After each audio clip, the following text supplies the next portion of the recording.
मैं डॉक्टर मुरारीलाल दायमा, सहआचार्य राजनीति विज्ञान, राजकीय महाविद्यालय फागी। आज हम अमेरिकी संविधान में शक्ति पृथक्करण का सिद्धांत की चर्चा करेंगे। सबसे पहले ये देखें कि शक्ति पृथक्करण का सिद्धांत होता क्या है। सरकार के 3 अंग होते हैं: व्यवस्थापिका, कार्यपालिका, न्यायपालिका। सरकार के इन तीनों अंगों का पारस्परिक संबंध कैसा होना चाहिए, यह प्रश्न राजनीति विज्ञान में बहुत ही विवाद का विषय रहा है।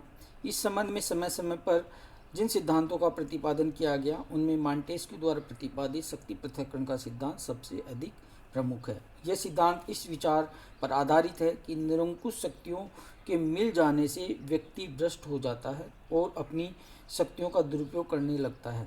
इस सिद्धांत के प्रतिपादकों का विचार है कि व्यवस्थापिका का काम कानून बनाना होना चाहिए, कार्यपालिका उन्हें कानूनों को क्रियान्वित करने तथा न्यायपालिका इन कानूनों के अनुसार निर्णय करे।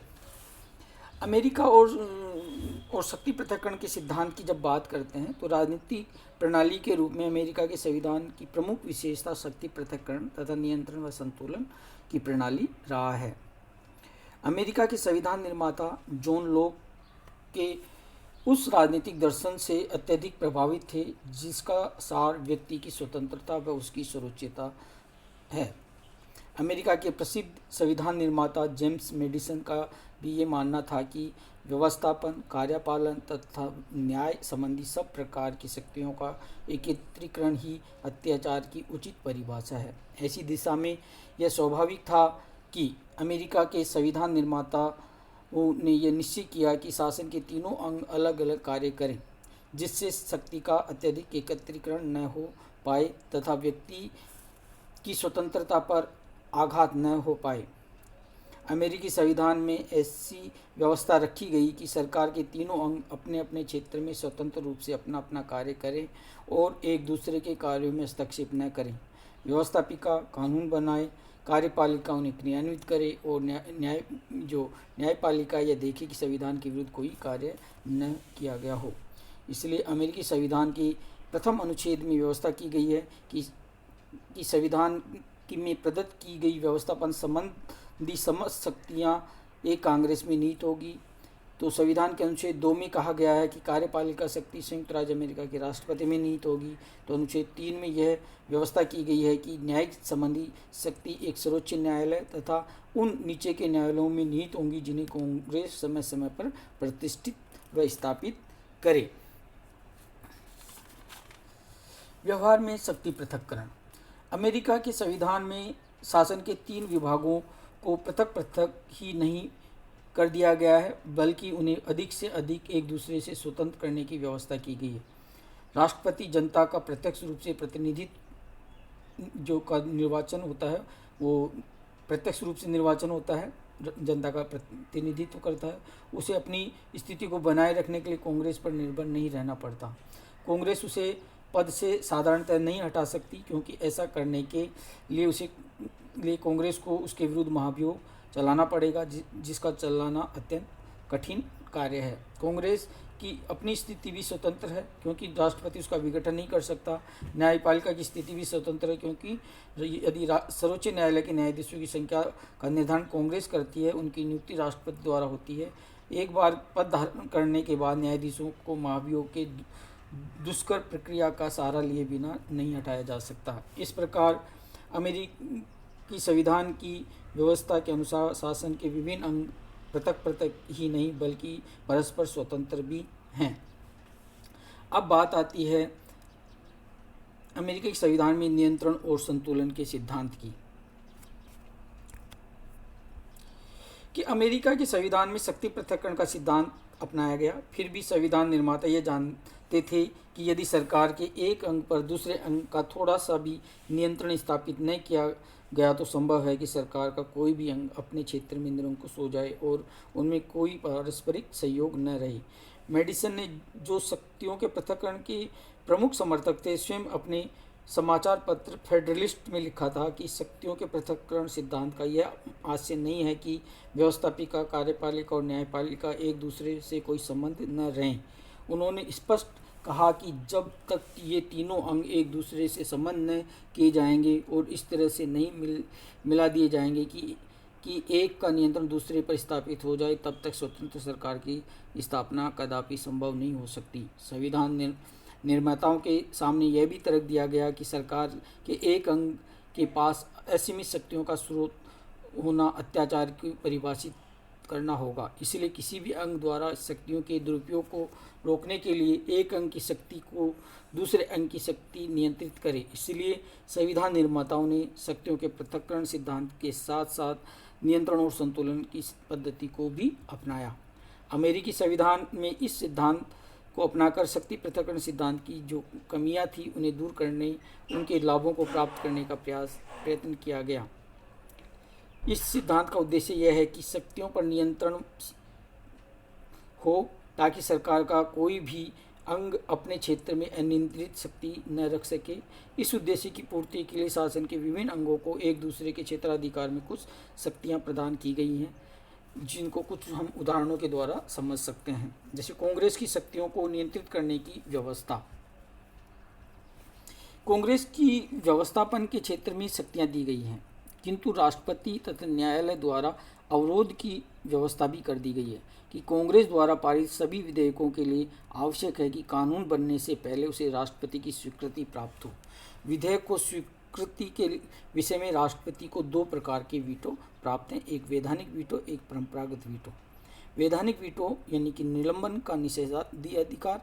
इसके अंतर्गत राष्ट्रपति को अधिकार है कि वह किसी भी विधेयक को अस्वीकार कर दे, पर साथ ही साथ कांग्रेस को भी यह अधिकार है कि राष्ट्रपति द्वारा स्वीकृत इस प्रकार के विधेयक को पुनः पारित कर दे। ऐसी दिशा में कांग्रेस को ऐसे विधेयक को 2/3 बहुमत से पारित करना पड़ता है और तब राष्ट्रपति को अपनी स्वीकृति अवश्य देनी पड़ती है।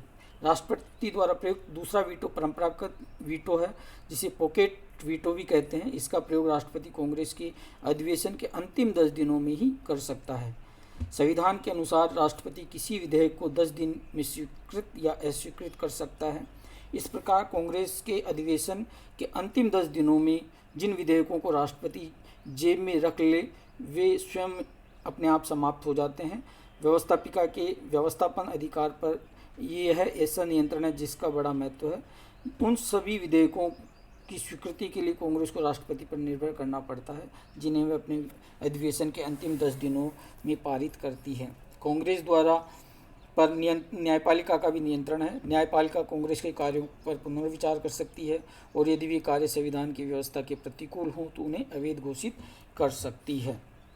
अब बात आती है राष्ट्रपति को नियंत्रित करने की व्यवस्था कि संविधान द्वारा राष्ट्रपति को कार्यपालिका शक्तियां दी गई हैं। उदाहरणतः वह युद्ध और शांति की घोषणा के लिए परिस्थितियां उत्पन्न कर सकता है, परंतु वह ऐसी घोषणा केवल कांग्रेस की स्वीकृति से ही कर सकता है। राष्ट्रपति कांग्रेस की अनुमति के बिना जनता पर टैक्स भी नहीं लगा सकता। बजट की स्वीकृति कांग्रेस से लेनी पड़ती है। राष्ट्रपति कैबिनेट की स्वीकृति के बिना नियुक्ति नहीं कर सकता। राष्ट्रपति के द्वारा की गई संधियाँ उस समय तक लागू हो सकती हैं जब तक सीनेट द्वारा उनकी स्वीकृति प्राप्त हो जाए। प्रथम महायुद्ध की समाप्ति के पश्चात अमेरिका के राष्ट्रपति विल्सन ने अथक प्रयास करके वार्साई की संधि तैयार की थी और राष्ट्रीय संघ की स्थापना की थी, लेकिन अमेरिका की सीनेट ने दोनों पर अस्वीकृति दे दी, इसलिए अमेरिका राष्ट्र संघ का सदस्य नहीं बन सका। इसके अतिरिक्त कांग्रेस राष्ट्रपति को देशद्रोह, रिश्वत, संविधान का उल्लंघन करने या अन्य गंभीर आरोपों करने पर महाभियोग के द्वारा हटा सकती है। इस प्रकार राष्ट्रपति पर कांग्रेस का नियंत्रण रहता है। सर्वोच्च न्यायालय भी न्यायिक पुनरावलोकन की शक्ति द्वारा राष्ट्रपति की शक्तियों को नियंत्रित करती है। यदि राष्ट्रपति के कार्य संविधान के प्रतिकूल हैं तो वह उन्हें अवैध घोषित कर सकती है। अब तीसरा बच गया सर्वोच्च न्यायालय को नियंत्रित करने की व्यवस्था। अमेरिका के संविधान में न्यायपालिका को भी महत्वपूर्ण स्थान प्राप्त है। यह शासन का तीसरा अंग है। सर्वोच्च न्यायालय राष्ट्रपति तथा कांग्रेस के द्वारा बनाए हुए किसी भी कानून को अवैध घोषित कर सकता है यदि वह संविधान के विरुद्ध हो, लेकिन कांग्रेस और राष्ट्रपति भी न्यायालय को अनेक तरह से नियंत्रित करती है। जैसे कांग्रेस कानून बनाकर न्यायाधीशों की संख्या घटा या बढ़ा सकती है। न्यायाधीशों को कांग्रेस महाभियोग द्वारा हटा सकती है। कांग्रेस न्यायाधीशों के वेतन तथा भत्तों को कानून द्वारा घटा या बढ़ा सकती है। यह संघीय न्यायालयों के क्षेत्राधिकार को सीमित कर सकती है। यदि सर्वोच्च न्यायालय कोई अनुचित निर्णय दे दे तो कांग्रेस संविधान में संशोधन करके उसे उचित घोषित कर सकती है और लागू कर सकती है। सर्वोच्च न्यायालय के न्यायाधीशों की नियुक्ति राष्ट्रपति करता है। राष्ट्रपति को यह अधिकार प्राप्त है कि न्यायपालिका द्वारा दंडित किसी व्यक्ति को क्षमा कर दे, उसका दंड कम कर दे अथवा दंड स्थगित कर दें। तो इस तरह से कांग्रेस नियंत्रण और संतुलन का सिद्धांत यहाँ कार्य करता है। अब हम बात करते हैं इसकी आलोचना कि आलोचकों के अनुसार न तो शक्ति पृथक्करण को ही दोष रहित व्यवस्था माना और न नियंत्रण और संतुलन प्रणाली को ही। शक्ति पृथक्करण द्वारा एक और तो सरकार के तीनों अंगों को एक दूसरे से पृथक एवं स्वतंत्र रखा गया है और दूसरी ओर नियंत्रण और संतुलन द्वारा एक विभाग को दूसरे विभाग में हस्तक्षेप करने का अधिकार दिया गया है।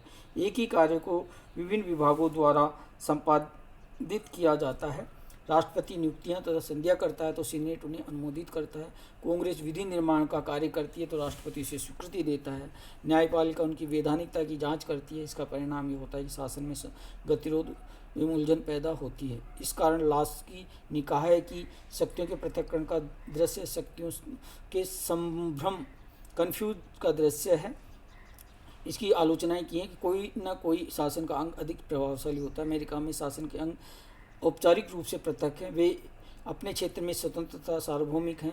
संविधान ने उन्हें समान स्तर पर दिया है। फिर भी आलोचकों के अनुसार कोई ना कोई अंग बहुत ज़्यादा प्रभावशाली हो जाता है। रेडियो, प्रेस, सम्मेलन, टेलीविज़न, संरक्षण अधिकार तथा नौकरशाही के माध्यम से राष्ट्रपति कांग्रेस को नियंत्रित करता है, न्यायिक निर्णयों को अनुचित रूप से प्रभावित करता है। नेतृत्व की कमी कि वर्तमान में शासन के कार्य तथा संगठन की पेचीदगियों को सुलझाने के लिए नेतृत्व की आवश्यकता है, लेकिन शक्ति पृथक्करण का सिद्धांत नेतृत्वहीन शासन प्रणाली की नींव डालता है। अमेरिकी संविधान ने कार्यपालिका और व्यवस्थापिका की शक्तियों को अलग अलग कर दिया, जिससे निरंतर प्रतिद्वंद्विता की संभावना बढ़ी है। तीसरी आलोचक आलोचना करते हैं सहयोग तथा समन्वय की कमी। सरकार के तीनों अंगों को पृथकता के कारण अमेरिकी शासन समन्वय और सहयोग की कमी हो जाती है। इसके लिए शासन में एकता नहीं आ पाती तथा प्रत्येक कार्य के संपादन में विलंब होता है। शासन के एक विभाग पर किसी एक दल का अधिकार है तो दूसरे विभाग पर दूसरे दल का। इसके परिणाम स्वरूप कार्यपालिका और व्यवस्थापिका में संघर्ष होने की संभावना रहती है। उदाहरण के लिए 1943 में कांग्रेस ने राष्ट्रपति रूजवेल्ट के नेतृत्व में विद्रोह उपस्थित किया और राष्ट्रपति द्वारा अनुमोदित कई प्रस्ताव अस्वीकार कर दी। निष्कर्ष में हम यही कह सकते हैं कि शक्ति पृथक्करण की बुराइयों को दूर करने के लिए अब कानूनी क्षेत्र में राष्ट्रपति के नेतृत्व का उदय हो गया है। राजनीतिक दल प्रथा ने कांग्रेस तथा राष्ट्रपति की नीतियों में एक तरह से समन्वय उत्पन्न हो गया कर दिया है। शासन के संबंध में उत्पन्न परंपराएं जैसे सीनेटोरियल कर्सी द्वारा शक्ति पृथक्करण के दोषों व कठिनाइयों को हल करने में मदद की है। धन्यवाद।